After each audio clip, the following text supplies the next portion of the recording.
26শে ডিসেম্বরের ঘটনা যে সে যখন মারা যায়, তখনই তো সাথে সাথে আমি উত্তরাখণ্ডের যিনি মাননীয় মুখ্যমন্ত্রী ধামিজি, পুষ্কর সিং ধামিজি, ওনার সাথে আমি কথা বলেছি। উনিও আমার সাথে বারবার কথা বলেছেন, 4-5 বার কথা হয়েছে। কি বিষয় ওনার থেকে জানলাম, আর এমনিতে তো নিউজ পেপারে এসেছিল। উনি আমাকে এসুরেন্স দিয়েছেন যে কাউকে ছাড়া হবে না এবং আইন আইনের পথে চলবে, এবং 5জনকে আউট অফ 6 5জনকে অ্যারেস্ট করেছে। আমাকে যা বললো যে একজনকে ধরবার জন্য ওনারা পুরস্কারও যেরকম হয় ঘোষণা করেছে। তো এখন যা জানলাম এখানে এখনো অব্দি ওকে ধরতে পারেনি। পুলিশের হাত তো লম্বা, ধরতে তো আজকে না হোক ধরবেই ওকে। অত্যন্ত দুর্ভাগ্যজনক ঘটনা। মাত্র 25 থেকে 26 বছর ওর বয়স। এমবিএ করছিল, এমবিএ করে পাশও করেছিল, বলে প্লেসমেন্টও পেয়ে গেছিল দিল্লিতে। সত্যি দুঃখের বিষয়। আর আমি যখনই এখানে ডেড বডি যখন নিয়ে এসেছিল, আমি বাড়িতে আসার জন্য, এই বাড়িতে আসার জন্য আমি রেডি হচ্ছিলাম, বললো এখানে নেই, ওনাদের যে অরিজিনাল বাড়ি সেখানে চলে গেছে মাছ মারাতে। এইবার যখন আমি নর্থে যাই, আসার সময় ভাবলাম যে মাছ মারাতে যাব, আবার শুনলাম ওরা এখানে চলে এসে।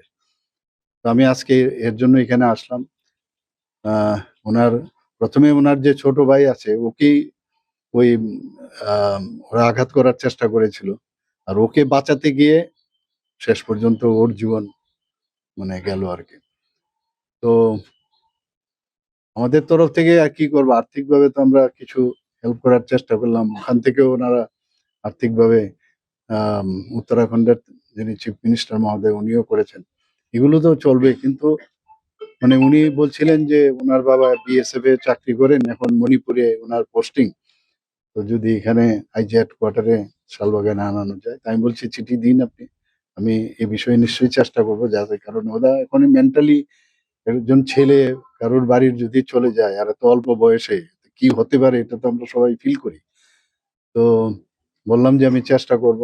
আর ওর ছোট ভাইয়েরও biodata, he was doing graduation in sociology, এখনো কমপ্লিট হয়নি।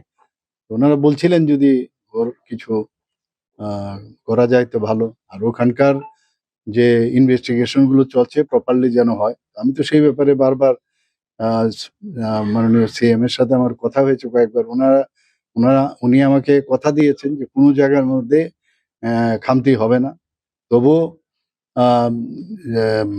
যাতে কোনো জায়গার মধ্যে কোনো লুপহোল যাতে না হয় সেটাকে স্ট্রেংথেনিং করা হয়। আবার আমি আগামী 19 তারিখ দিল্লি যাচ্ছি। আমি 18 তারিখ যাব, 19-20 আমার বৈঠক আছে।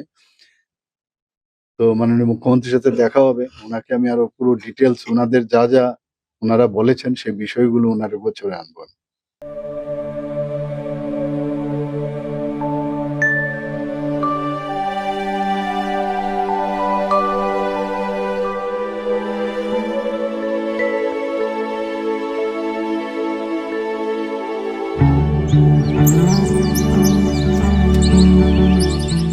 Tini hangreni shalo titi edisi jotono hamjangma tei kha kaham ya faro. Jeng jotono chini ha tei dafani hamkrainyo chini shuri mau narik lainai.